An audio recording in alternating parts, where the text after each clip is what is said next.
Muitas jovens de esquerda, enganadas pelo feminismo, acreditam que se trata de um movimento bem-sucedido e benevolente que conquistou direitos femininos, como o voto e o direito ao trabalho. Mas tudo isso não passa de um mito. Este é o Visão Libertária, sua fonte de informações descentralizadas e distribuídas. Este artigo foi escrito por historiador libertário, revisado por JJ Liber e narrado por mim, do Nunes Autossustentável. O ano de 1848 marcou o início da primeira onda do movimento feminista, num período de grandes mudanças sociais e políticas em vários países ocidentais, como Inglaterra e a França. Havia já um novo tipo de sociedade impactada tanto pelos avanços da Revolução Industrial como da Revolução Francesa, e foi nesse cenário que pensadores iriam exigir novos direitos às mulheres. As duas principais pautas do nascente movimento feminista foram o direito ao voto e o ingresso da mulher no mercado de trabalho. Coincidentemente, ou não, nesse mesmo período, Karl Marx e Friedrich Engels iriam lançar seu Manifesto Comunista e começaria um longo período de defesa de ideias coletivistas e socialistas em vários países ocidentais, que impactariam drasticamente o século XX. Dois nomes importantes foram Elizabeth Stanton e Lucretia Mott. E esse movimento teve início após as duas mulheres terem sido barradas em um evento que exigia o fim da escravidão, em 1840. Foi durante a reunião em defesa do abolicionismo que as duas viram nesse momento uma oportunidade de exigir novos direitos às mulheres, mas os abolicionistas negaram no primeiro momento. Posteriormente, o pastor da igreja wesleyana acolheu as ideias das duas mulheres após elas defenderem suas motivações com base na Bíblia, de que a mulher foi originada da costela de Adão. A partir daí, as duas feministas passaram a panfletar pela região e reunir-se frequentemente na igreja para falar sobre a causa. É interessante saber que esse movimento nascente tinha pouco apoio, inclusive de mulheres que não estavam engajadas ou interessadas nas pautas feministas. Anos mais tarde, Elizabeth e Lucretia organizariam um movimento maior com cerca de 300 pessoas, composto de homens e mulheres, que seria chamado de Convenção de Seneca Falls. Nessa convenção, as fundadoras fizeram uma pesquisa com os participantes para saber se eles aprovavam o direito de as mulheres poderem ter direito ao voto político. No entanto, o resultado foi surpreendente para as militantes feministas, já que a maior parte das mulheres reprovou as pautas. Elas apenas desejavam possuir direitos civis básicos e não votar, pois esse direito estava associado a deveres extenuantes. Apesar desse resultado negativo para Elizabeth e Lucretia, elas não desistiram da luta pela inserção da mulher no mercado de trabalho e do direito ao voto. Haviam sérios motivos de muitas mulheres daquele período não desejarem todos os direitos exigidos pelas chefes do nascente movimento feminista. A historiadora e política brasileira Ana Campagnolo, que se especializou no estudo do movimento feminista e baseia-se no Tratado Antissufrágio de Grace Goodwin, escreveu: em 1912, nesta publicação antissufrágio, nós vemos que as mulheres estavam isentas da responsabilidade política e legal, como servir ao exército ou se sentar em júris. Muitas responsabilidades pesadas, como prover a família, pagar dívidas e ir para a cadeia por crimes menores, são poupadas do sexo feminino. Se uma esposa se envolver em negócios ilegais, a lei responsabilizava o marido, e não ela. Essas são apenas algumas das razões, citadas por Grace em seu livro, pelas quais as mulheres na época se negavam a aderir ao movimento sufragista. Inclusive, na Inglaterra, existia um partido político anti-sufrágio. Como podemos perceber, as defensoras do feminismo atual escondem que em todos os países que aceitavam o voto como participação política, apenas os homens que servissem no exército tinham esse direito. Afinal, poder votar implicaria em escolher alguém que teria o poder de te convocar para uma eventual guerra. Não era um privilégio masculino. Isso justifica, e com razão, a restrição do voto apenas aos homens, pois nada é dado a alguém sem uma contrapartida. Outra pauta que a primeira onda do feminismo esteve focada era na questão do mercado de trabalho. As feministas argumentam hoje que as mulheres só podem trabalhar graças à luta das feministas. Mas a noção de trabalho é algo que mudou ao longo da história. Precisamos contextualizar isso, pois Muitos empregos modernos, que são fáceis para as mulheres hoje, não existiam ao longo de toda a história da humanidade. Durante longos períodos, o trabalho sempre foi considerado sofrimento, um tipo de punição que as pessoas devem fazer por pura necessidade de sobreviver, e elas eram mal pagas devido à baixa produtividade econômica. Essa visão sobre o trabalho é constatada pelo historiador de guerra e israelense Martin L. Van Creveld no livro Sexo Frágil: O fim do mito da fragilidade feminina. Ele escreveu: no que diz respeito ao trabalho, as mulheres sempre desfrutaram de mais privilégios que os homens. A raiz dessa diferença de tratamento está nas características biológicas de ambos os sexos. Enquanto o trabalho era considerado um fardo, as mulheres, como os homens, faziam o possível para evitá-lo, mas, ao contrário dos homens, contavam com a ajuda dos parentes do sexo masculino. O autor nos lembra que os homens nunca tiveram escolhas de evitar o trabalho e todo o seu fardo e dificuldade. Apesar de os pensadores socialistas e feministas gritarem aos quatro cantos sobre a importância do direito de ter emprego, como se trabalho fosse um privilégio conquistado, Martin explica uma realidade diferente.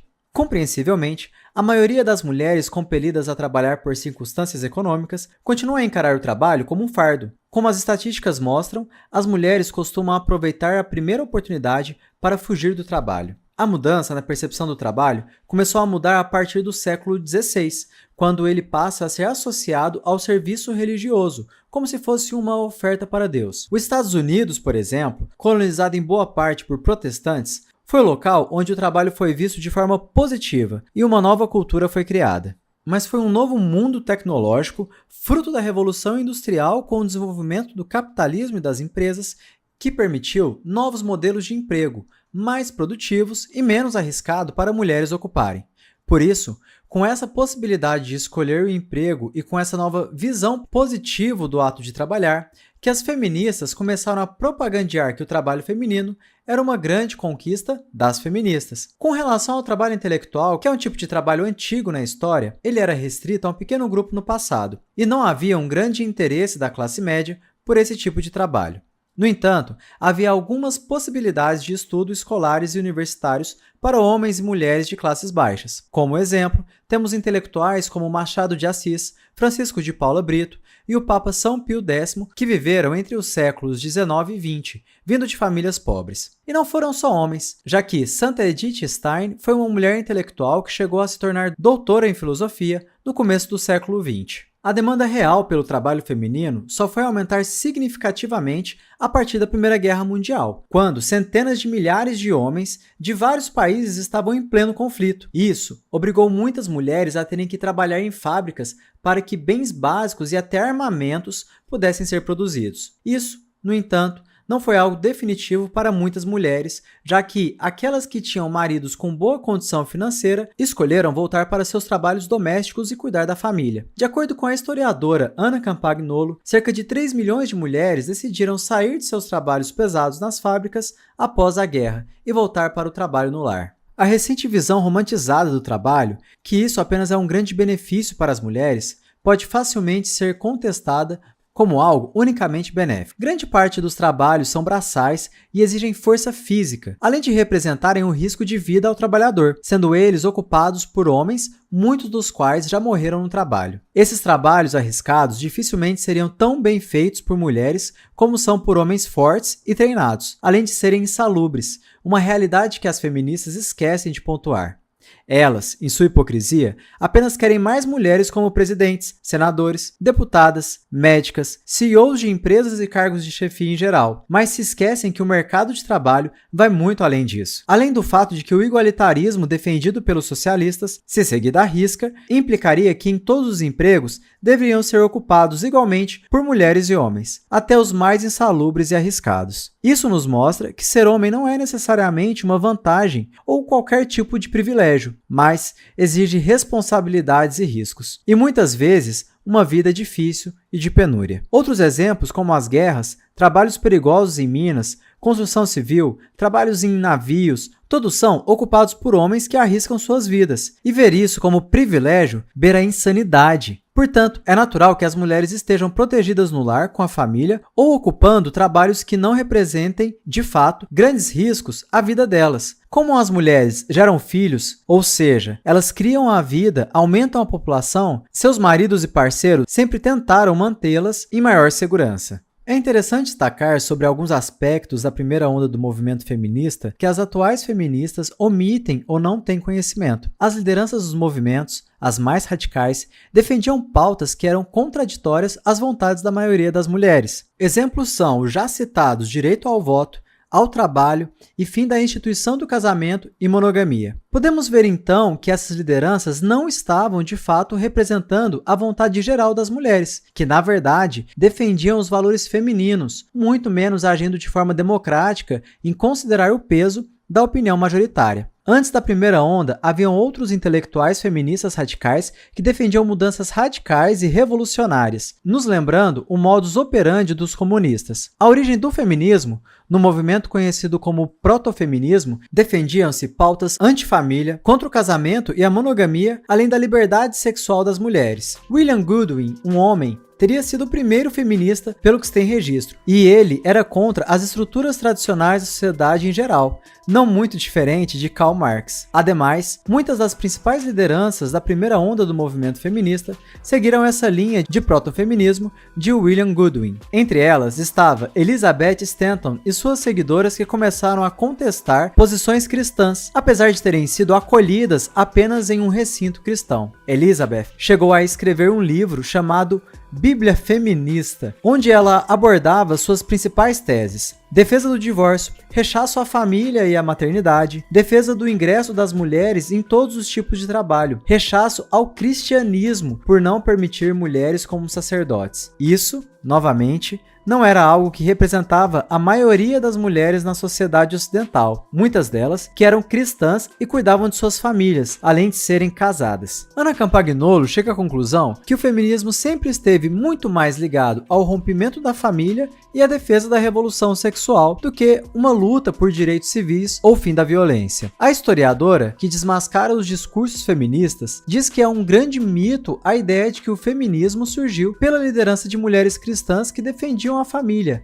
a vida e só queriam seus direitos civis assegurados. Essa primeira onda, que criticou tanto as estruturas patriarcais de sociedade, ignoraram o fato de que o casamento foi feito para proteger a mulher e seus filhos financeiramente, criando uma responsabilidade ao marido. O homem deve prover e cuidar de sua família, e casado, ele passa a ter deveres legais com sua esposa. Além disso, graças ao advento da Revolução Industrial e do desenvolvimento do capitalismo, da ciência e tecnologia, que novos modelos de trabalho, com auxílio de computadores e máquinas, permitiram possibilidades de empregos para mulheres que não exigissem tanta força física. Enfim, podemos nos perguntar, será que um monte de mulheres raivosas e militantes fazendo protestos gerou mais ganhos para as mulheres do que a máquina de lavar roupas? Para aprender mais sobre o feminismo e como esse movimento sempre teve raízes anticapitalistas e associações com o marxismo, deixamos aqui como recomendação de vídeo: O Feminismo é uma Estratégia Marxista, disponível aqui no Visão Libertária. Obrigado por sua audiência. Se você gostou do vídeo e da narração, compartilhe em suas redes sociais.